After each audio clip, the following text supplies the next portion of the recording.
Qué bueno, muchas gracias. Al contrario, Miriam, justamente lo que quiero es agradecerte toda esta tarea, poder sostenerla, mantenerla. Es un ejemplo para todos nosotros, un ejemplo para todas las pacientes, un ejemplo de que, bueno, uno le pone toda la energía para esta situación y trata de poner en marcha todo lo que sabe y todo lo que en tu caso podés aportar enormemente para todos los pacientes. Sé que, Gracias. sé que también suele estar Sonia, no sé si ya está o Sí, qué están haciendo. ya va a aparecer, lo que pasa que cambiamos la identificación y bueno, ya van a aparecer los demás. Para las que están, les cuento que la persona que está atrás de todas esas protecciones es la jefa del servicio de reumatología, que realmente nos habilita estos espacios y que fomenta que se brinde una medicina, ¿no? O sea, que contemple todos los aspectos del ser humano. Así que gracias, Diana, y bueno, esperamos 2 o 3 minutos para empezar, que los demás se conecten.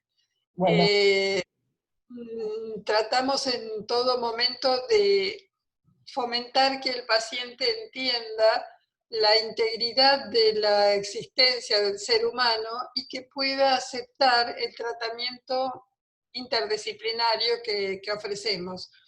Eso es el objetivo de todo momento para ayudar al paciente y también al médico, ¿no? O sea, estoy tratando de ahí está. También al médico que tenga una opción más de ofrecer,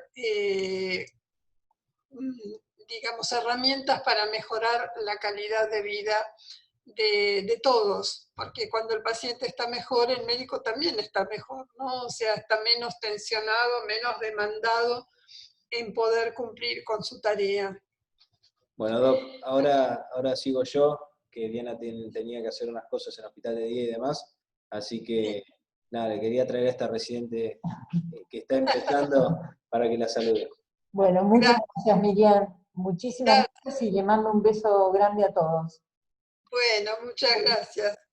Este, seguimos entonces, o empezamos, con digamos, el síntoma que nos motiva en todas estas reuniones, que es el dolor y su tratamiento. Como veníamos diciendo, el dolor tiene múltiples causas, es multidimensional, no, nadie puede decir me duele la cabeza, tome tal cosa, porque hay tantos motivos por los cuales la cabeza puede doler que hay que tener cuidado de tratar de hacer bien el diagnóstico en un primer momento para que el tratamiento sea efectivo, porque si creo que es una cosa y está haciendo otra, seguramente el tratamiento no va a tener el mismo resultado. El diagnóstico requiere de muchos pasos que en medicina se, digamos, estandarizan en lo que nosotros llamamos el algoritmo diagnóstico. O sea, no es que cada médico hace lo que quiere. Si lo hace es cosa de él, pero la medicina le ofrece una serie de pasos a seguir para hacer el diagnóstico para que sea más efectivo todo el, digamos, el tiempo y las herramientas que se utilizan para ese diagnóstico. Eso implica no solo la consulta a otros especialistas, aún desde la de reumatología, porque nosotros tenemos que, en muchos casos, hacer que el paciente sea visto por un oftalmólogo, por un neumonólogo, por un gastroenterólogo, y nos dé su opinión más avesada en cada uno de esos temas para completar el diagnóstico clínico que el reumatólogo hace. También tenemos que hacer análisis de confirmación de un diagnóstico o de exclusión de los otros diagnósticos. Por ejemplo, en una artritis reumatoidea vamos a buscar la presencia de determinados anticuerpos para confirmar el diagnóstico. Y en una fibromialgia vamos a pedir todos los análisis que descarten que no sea una artritis, un Sjögren o cualquier otro tipo de enfermedad la que está produciendo esta sintomatología.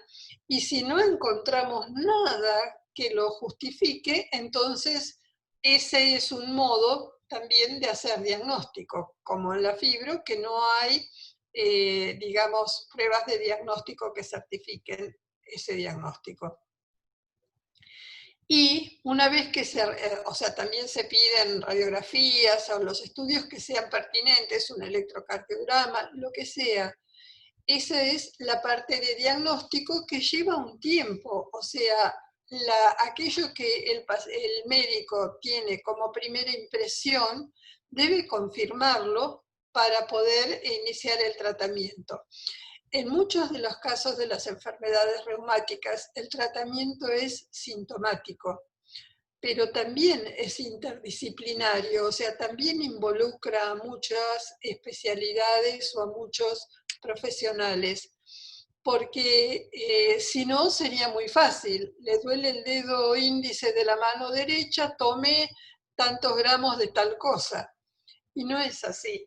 El tratamiento precisa no solo lo farmacológico, sino también ver qué es lo que pasa con ese paciente, qué es lo que hace durante el día para tener esas molestias. Por ejemplo, una molestia común del brazo, sobre todo del derecho, tiene que ver con el trabajo que hace la persona o las horas que utiliza el mouse, o la postura en la que está sentada mientras trabaja, que le hace que se esfuerce de una determinada manera. O sea, todo eso debe ser contemplado dentro del tratamiento, porque si no, la medicación que tome y seguir con todo igual, lo demás no va a dar resultado.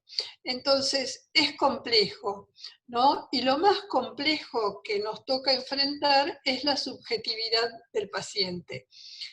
En esa subjetividad está su historia de vida, cómo él comprende las cosas, las creencias que tiene, cómo las va pasando por ese filtro, y eso hace que pueda aceptar o no aceptar las sugerencias del médico.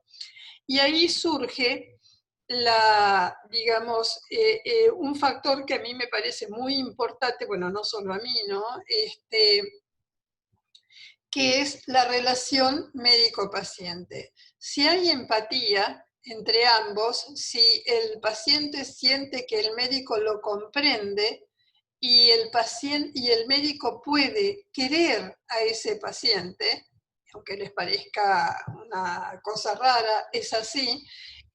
Un doctor Besruk, que era un profesor que hubo de clínica y de reumatología de Rosario, él decía a los estudiantes: si ustedes sienten que no lo van a poder querer al paciente, derívenlo, porque el paciente se merece ser apreciado como persona, como individuo sufriente, y de esa manera van a poder establecer una relación en la que ustedes puedan ayudar a ese paciente. Bueno, esto es fundamental, pero lamentablemente a veces las condiciones en que se realiza la medicina no lo permiten, porque nadie puede hacer una relación muy empática en 10 o 15 minutos. Pero ese es un tema ya de las instituciones médicas. Pero lo que necesitamos es eso, ¿no? O sea, la mirada del médico que haga que el paciente se esfuerce y cumpla el tratamiento, porque le vale la opinión del médico y la relación que tienen en conjunto. Bueno, ahora vamos a ver lo que estuvimos viendo hasta ahora. Perdón. Me salí. A ver. Compartir cuenta. Disculpen un segundito, que se me escapó el... Hoy es un día que tenemos distintas complicaciones. A ver, Doc, no ¿qué puedo, pasó? no puedo compartir la pantalla. A ver, no debería haber problemas.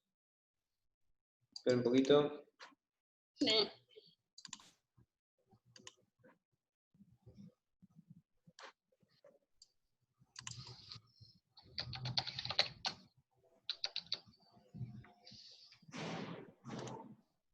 Ahora mejor lo cerré sin querer a la pantalla. Ahí está. Fíjese, ahí debería poder, Doc. Ahora me fijo.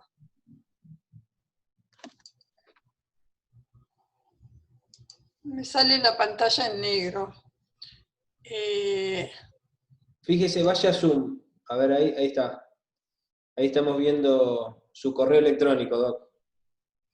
Sí. Ahora busque, Está el Power. claro, pero vaya en Zoom. Sí. Bueno. Lo que les quería mostrar, esto que parece tan difícil, no crean, es una manera de que ustedes tengan una visión de conjunto. Nosotros hemos visto en las charlas anteriores dolor agudo, dolor crónico, ansiedad, y vamos a ver en la próxima dolor neuropático. Pero tenemos que tener un pantallazo común y de ver que ahora vamos a mirar esta línea verde nada más, que el dolor agudo y el crónico son un síntoma, que la ansiedad puede ser un síntoma, pero a veces es un trastorno, o sea, que comanda la orquesta de lo que nos pasa. Y el dolor neuropático es un dolor por disfunción del sistema nervioso. Esto es lo que vamos a ver después.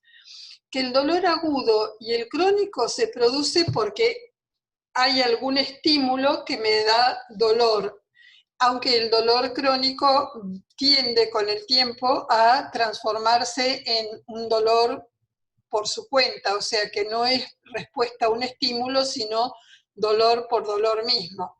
La ansiedad, que no está colocada habitualmente en este conjunto, sin embargo, la podemos considerar una causa psíquica de dolor cuando se producen contracturas, ¿no? Porque estamos tensos, y esto lo sabemos todos, estos dolores en el cuello son bastante frecuentes, son los dolores de cabeza por tensión, pero puede haber otro tipo de manifestaciones de la ansiedad, y además la ansiedad tiene la característica de amplificar todo otro dolor. Entonces es importante que cuando tratamos dolor, el médico lo considere, pero también, que esto es lo que nos cuesta, es que el paciente lo considere. Y tengamos en cuenta que nadie puede tener dolor y estar contento y bárbaro como si no le pasara nada. Algo nos pasa. Queremos saber por qué tenemos dolor, qué es lo que nos está sucediendo, cómo podemos evitarlo. Eso, si se sostiene el dolor en el tiempo, es una ansiedad lógica que tenemos. No es que somos raros o que nos sentimos disminuidos por esto, ¿no? Esto es ser humano.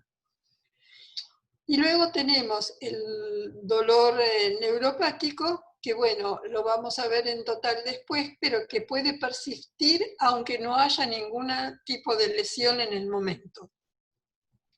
En esta otra línea vemos que tanto el dolor agudo, que el dolor agudo tiene una función protectora, ¿no? Evitar algo que nos está dañando, pero el dolor crónico, y lo saben bien los que tienen una artrosis de cadera o una artrosis de rodilla, ya no es tan protector, es un dolor por la lesión que se ha producido.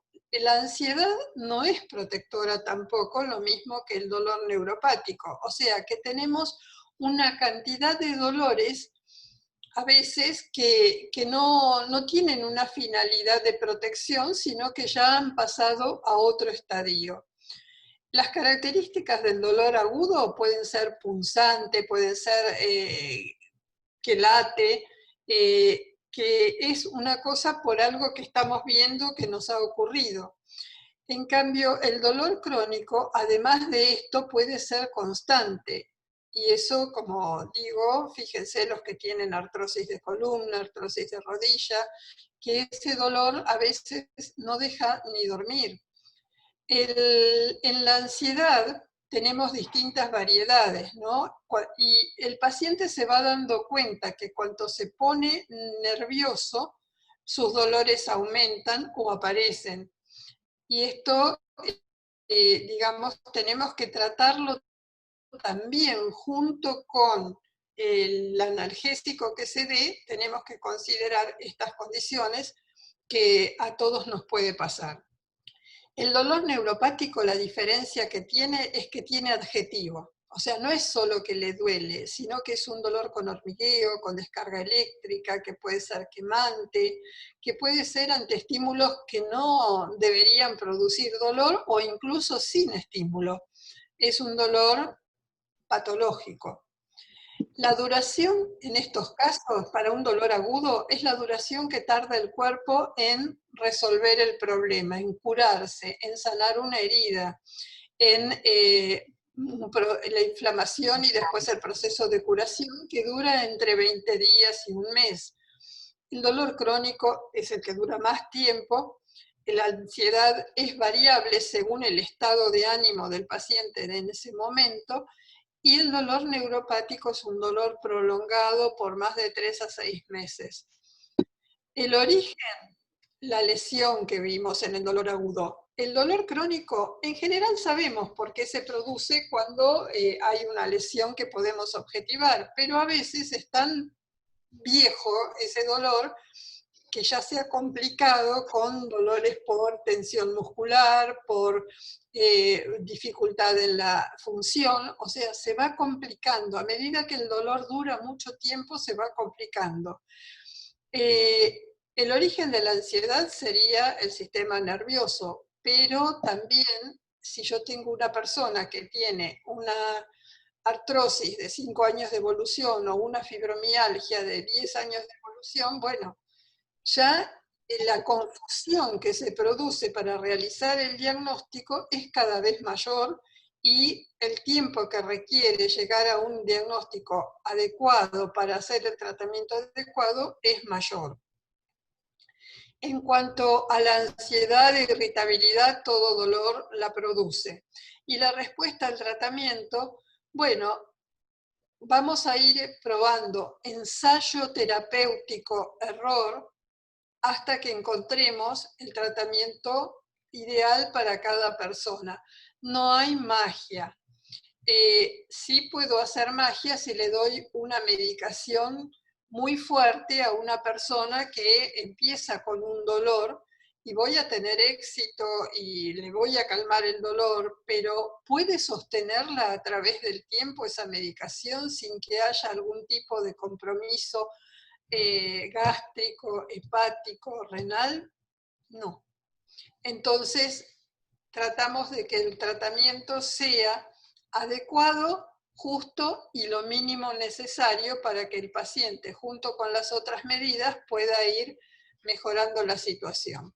El dolor neuropático es un dolor problema para el médico también, porque lograr el alivio no es tan fácil como o tan, digamos, certero como en los otros casos. Bueno, esto es para que nos ubiquemos y digamos, novedad es poner la ansiedad junto con los otros tipos de dolor como una causa más de dolor. Y bueno, así como el médico debe comprenderlo, el paciente también debe comprenderlo para que los dos podamos hacer algo por eso que pasa. Fíjense acá un ejemplo de un dolor una molestia que puede ser cualquiera de los 3 casos. La lumbalgia. Es bastante frecuente que el ser humano a lo largo de su vida le duela la cintura o la cadera, como dicen, que tenga un dolor lumbar. Ese dolor lumbar puede ser por un mal movimiento que la persona hizo y se produjo un mínimo desgarro o una contractura en consecuencia de protección de un tendón, de un músculo, o puede ser que ya tenga, porque es prolongado o se ha producido varias veces en la vida de la persona una lumbalgia, que haya empezado a producir una alteración nerviosa, ¿no? Con activación por el compromiso de ligamentos, articulaciones, músculos, tendones. O sea, el mismo dolor lumbar, que en un primer momento era solo una cosa de dolor agudo, a medida que pasa el tiempo se va transformando en un dolor mixto. Y cuando pasa más el tiempo, se altera las, digamos, componentes neurológicos de esa zona y van a producir un dolor neuropático que también se percibe como una lumbalgia. O sea, el paciente va a sentir lumbalgia, pero lo que está ocurriendo en ese lugar del dolor es diferente. Y cuesta, a medida que pasa el tiempo, por la misma complicación, hacer el diagnóstico adecuado y aliviar al paciente. Esto es normal en la evolución de los dolores en el organismo. O sea, en un primer momento es fácil darse cuenta qué es y aliviarlo, pero a medida que pasa el tiempo, son tantas las cosas que hay que considerar que no es fácil ni hacer el diagnóstico ni aliviar el dolor. ¿Por qué? Porque ¿cómo se complica ese dolor? Cuando se produce la lesión, el desgarro, la heridita, lo que fuere que causa dolor, esa zona, todas las vías nerviosas le van a dar información al cerebro para que procese todo eso. Pero resulta que también le van a dar información dentro de la misma médula para que se forme un arco reflejo. Ese arco reflejo que pretende cuidarnos, protegernos, ¿qué hace? Trata de inmovilizar el lugar en donde se ha producido la lesión. Y al inmovilizarlo pone en tensión todos aquellos tendones, ligamentos y músculos que tienen que ver con esa lesión. Y un ligamento, un tendón o un músculo que está trabajando permanentemente durante mucho tiempo, mucho para él, no para nosotros, se altera, empieza a cansarse, empieza a producir sustancias tóxicas para ese lugar del cuerpo y va a producir a su vez el dolor por sí mismo. O sea, teníamos el dolor de la lesión y después tenemos el dolor del arco reflejo que se produce. Miren acá en este círculo vicioso del dolor. El dolor que nos causa una lesión produce inflamación. Eso va a producir esa restricción que yo digo y espasmo muscular. Seguimos. Restricción miofacial, tensión y espasmo muscular. Eso va a alterar la función, pero va a estar también influido por la personalidad del individuo que está sintiendo dolor, por sus creencias de si tiene que ser fuerte y aguantarlo, o si, Dios mío, ¿qué me está pasando?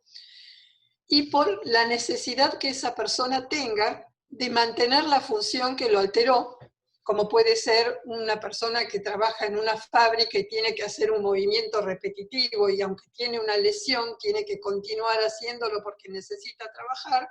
Bueno, eso va a agravar el dolor. O sea que desde cualquier lugar que empecemos, el dolor se va a agravar, desde que aumente la inflamación, desde que haya restricción de toda la parte miofacial, desde que se produzca un espasmo muscular, desde que no pueda trabajar trabajar ese lugar del cuerpo y desde que no pueda trabajar la persona para poder realizar sus tareas. O sea, que los factores que agravan el dolor son muchos. Y si ustedes piensan en una mujer que tiene 3 hijos chicos y que tiene que atenderlo si no tiene ayuda en la casa y el esposo trabaja todo el día, esa mujer tiene todos estos factores para que su dolor de cualquier lado, de la cintura, de la espalda, del hombro, del cuello, se vayan agravando con el tiempo. Y sobre todo, si esa señora no sabe darse los tiempos para descansar. Y algunos dirán, pero ¿quién puede? Bueno, hay que educar a los chicos y hay que buscarse el tiempo para así poder descansar esos 15 minutos que decimos cada 3 horas, porque otra solución no hay. Es la solución más adecuada para que esa señora pueda bancarse la infancia de sus hijos. Entonces, todo es trabajo y todo hay que enseñar para que las cosas se puedan resolver. Fíjense acá, como dice, los factores de perpetuación del dolor pueden ser mecánicos, sistémicos, una enfermedad agregada que tenga esta señora, o psicológicos y sociales. Y creer que no tiene tiempo y no se puede dar tiempo para descansar es un factor psicológico a tratar, aunque les parezca mentira, en una lumbalgia. ¿Por qué? Y bueno, porque si no, no quieren seguir, tendrá que seguir haciendo las mismas tareas de la misma manera. Entonces tenemos que enseñarle cómo puede hacerlas de una manera que no la perjudique.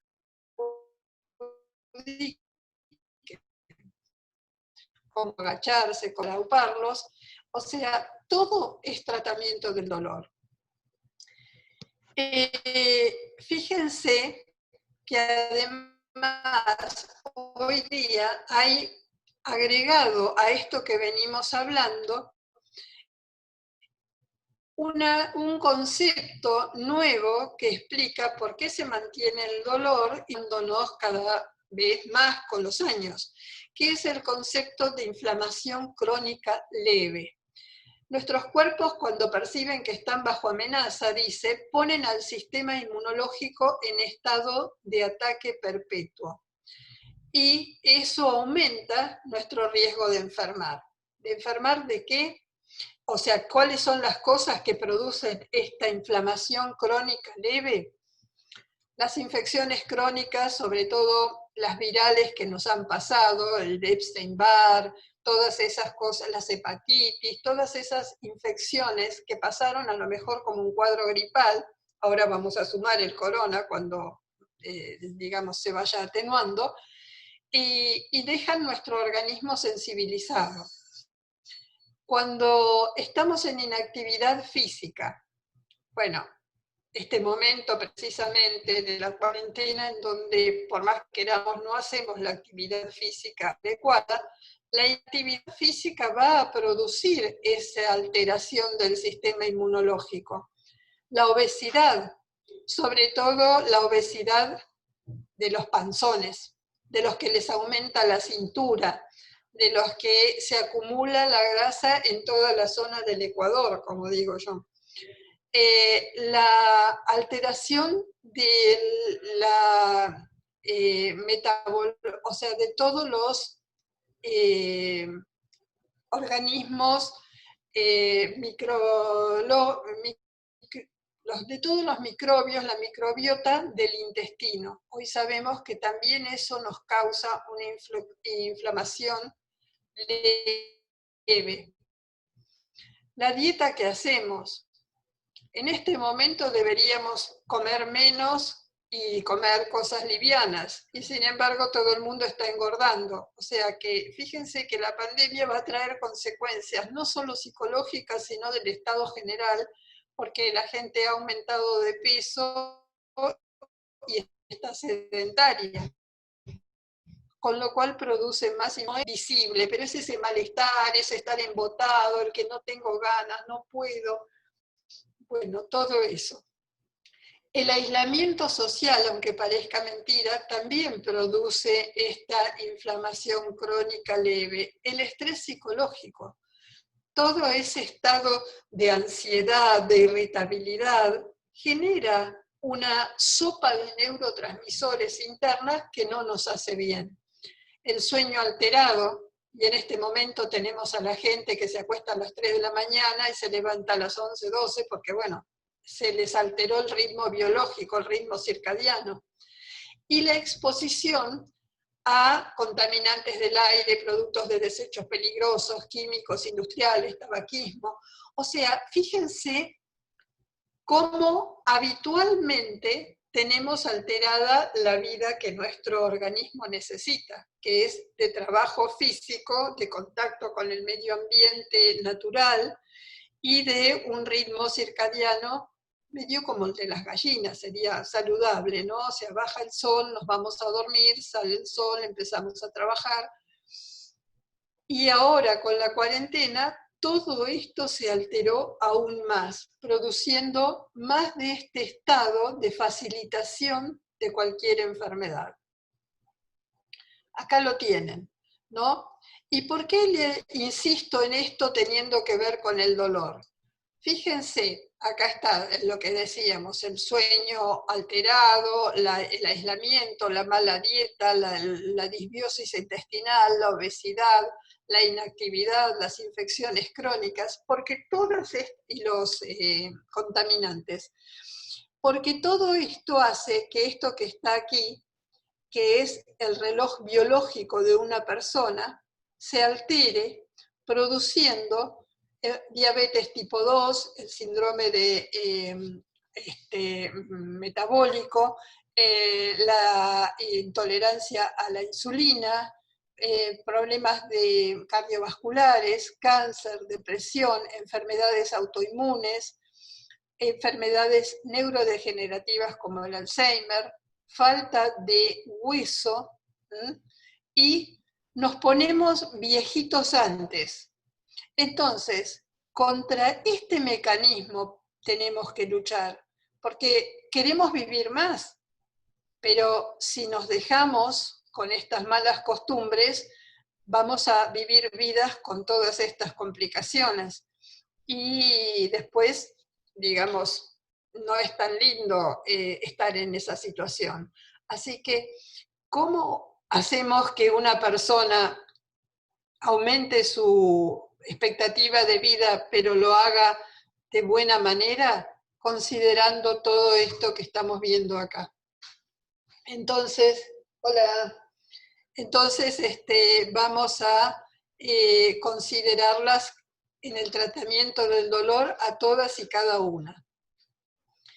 Lo que nosotros hacemos desde nuestro servicio es considerar estas condiciones, el catastrofismo, que es ese pensamiento de que, bueno, con lo que me pasa voy a tener un mal fin, nada puede salir bien, todo solo me pasa a mí. Vamos a considerar eso, la ansiedad, la depresión, e ir tratando de disminuirlos paulatinamente mientras enseñamos estrategias de adaptación para que la persona tenga una mejor vida posible. Eso se hace con esto que hacemos, con enseñar que somos responsables de cómo vivimos, que si queremos una buena vejez tenemos que trabajar desde chicos para tener buenos hábitos y poder enfrentar la vida con menos desgaste. Tenemos que brindarle al paciente psicoeducación, que es cómo contener sus angustias y cómo entender que hay soluciones posibles y que los vamos a ayudar a conseguirlas, para que no esté constantemente en un estado de excitación psicológica, porque ese estado también contribuye a la enfermedad. Que tenga buena actividad adecuada, para que, yo a veces les digo simplemente a los pacientes, para que circule la sangre a una velocidad normal y pueda cumplir con sus funciones. Porque si estoy tirado y quieto todo el día sin moverme, el cuerpo va perdiendo funciones, va perdiendo músculo, va perdiendo hueso, la sangre circula lentamente, se oxigenan menos los tejidos, o sea, no sirve, no es bueno. También trabajamos mucho para que la persona se sociabilice. ¿Y esto por qué? hemos visto en alguna de las charlas que si consideramos los factores de estrés agregados, como el fumar, el beber, el comer mal, etc., ¿cuál es el indicador que nos permite, digamos, saber que esa persona va a poder afrontar su vejez de la mejor manera y vivir más? Y parece mentira, todo lo que el médico le dice está bien, pero la socialización resultó ser el factor más importante para conservar una buena vida. La socialización es poder conversar, estar con otro ser humano, intercambiar. Está alterado esto en este momento y gracias a la tecnología estamos, digamos, conservándonos en contacto, pero debemos recuperar el contacto humano que nos hace tener distintos espejos que nos permitan saber quiénes somos y cómo si nos manejamos bien o mal en nuestra vida. Todo eso lo logramos a través de este encuadre cognitivo-conductual, que es enseñarle a la persona cuáles son sus barreras, cuáles son las creencias que no le permiten estar bien, enseñarle a ver de una manera diferente aquellas cosas que le han sucedido en la vida, darse la oportunidad de mirar el mundo desde otro lugar y de poder asumir su situación de enfermedad de una manera que le permita hacer algo para mejorar, o sea, no como víctima, sino como protagonista para poder mejorar su situación. Y desde ahí la persona siente satisfacción, puedo hacer algo para estar mejor, y eso es lo que nosotros tratamos de colaborar.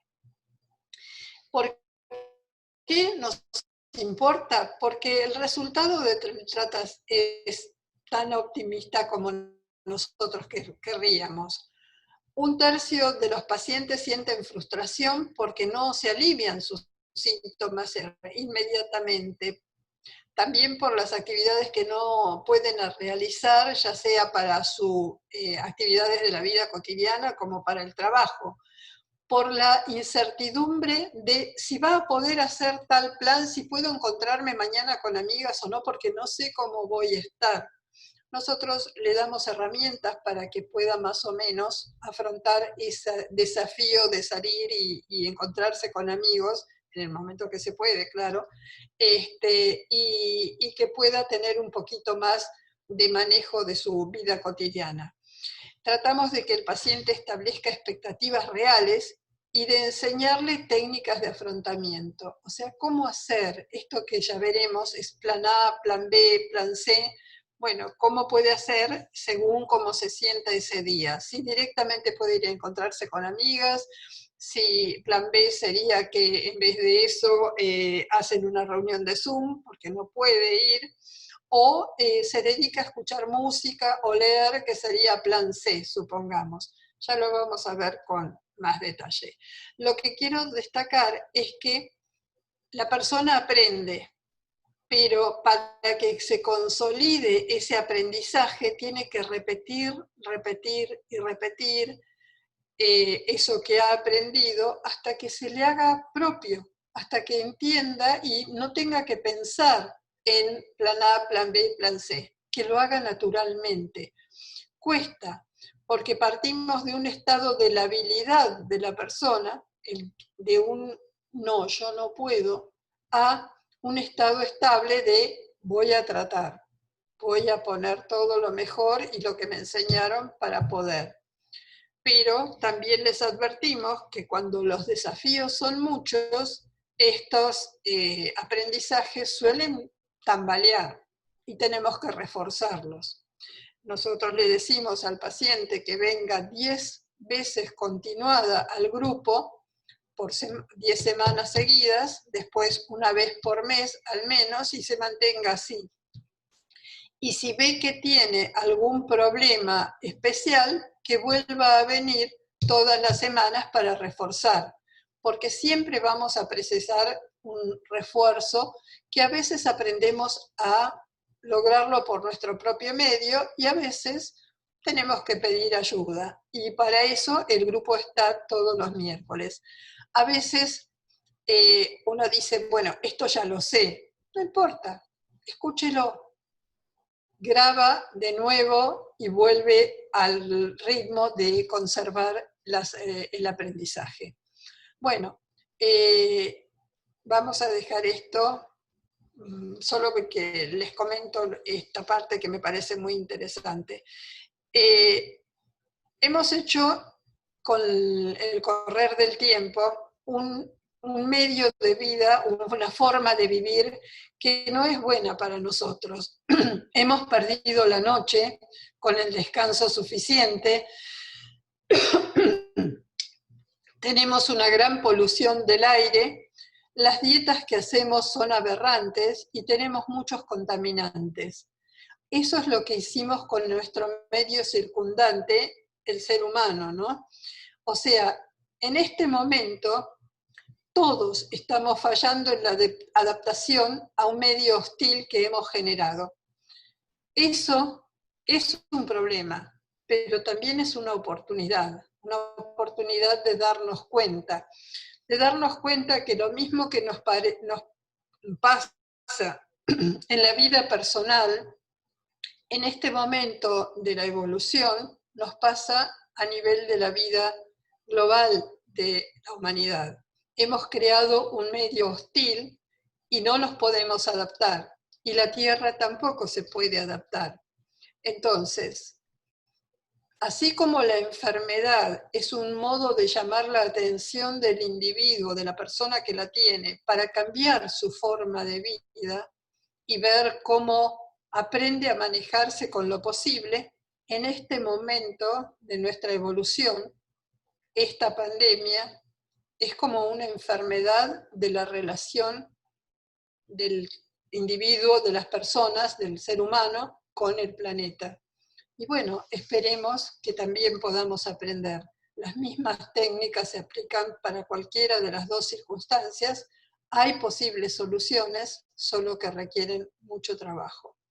Bueno, ese trabajo lo podemos hacer entre todos y vamos ahora a dejar, la semana que viene vemos dolor neuropático en sí, ahora que ya tenemos el concepto general del dolor, y ahora va a continuar Sonia con la clase de Tai Chi.